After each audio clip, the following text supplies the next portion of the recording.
उनका इंतकाल हो गया काफ़ी अर्से पहले, तो उनकी एक वीडियो बहुत ज़्यादा वायरल हुई हुई है, वो मैं आपको उसी हवाले से, मेरे पास महफूज भी है कहीं, तो मैं आपको सुनाऊंगा। तो वो एक किस्सा सुनाते हैं कि जी एक दिन वो अपने ऑफिस में बैठे हुए थे, तो एक साहब तशरीफ लाए, तो वो कहने लगे कि जी मुझे इल्म नजूम या इल्म मुख्तलिफ़ किस्म के इल्म जाफ़र वगैरह का तजुर्बा है और मैं आपको कुछ बताना चाहता हूँ।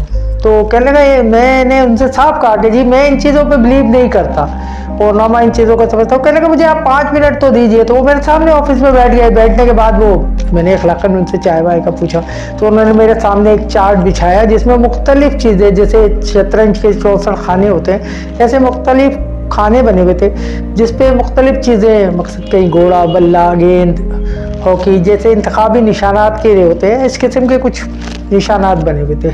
तो वो कह लगे कि उन्होंने मुझसे कागज़ लिए मांगा, मैंने उन्हें कागज़ और कलम दिया, उन्होंने कुछ लिखा और लिखने के बाद उल्टा करके टिश्यू पेपर पे मेरी ही टेबल पे रख दिया और कह लगे जनाब मैं आपको बताना चाहता हूँ कि ये कागज़ पे जो कुछ मैंने लिखा है ना, वो उस चीज़ का नाम है जो आप इसमें से सिलेक्ट करेंगे। अब आपको आज़ादी है, आपकी मर्जी, आप कोई भी एक निशान जो है उस पर उंगली रख दें और वो यही होगा जो मैंने पेपर के अंदर लिखा है। मैंने कहा मेरा तजस्सुस बढ़ गया, मैं बहुत हैरान हुआ कि ऐसे कैसे हुआ।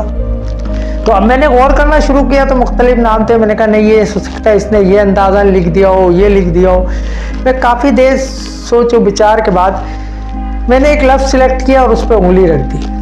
उसने कहा आपने ये जी, उसने पेपर वेट हटाया और पलचा पलटा वही नाम उस पर लिखा हुआ था। मेरे लिए बहुत हैरत अंगेज बात थी। तो कहने लगा नहीं जी ऐसी कोई हैरत की बात नहीं, यही कुदरत है, यही तकदीर है कि जो आगे होने वाला है वो सिर्फ बता सकते होगा वही, आपने सिलेक्ट यही करना था, कुछ भी कर लें आप।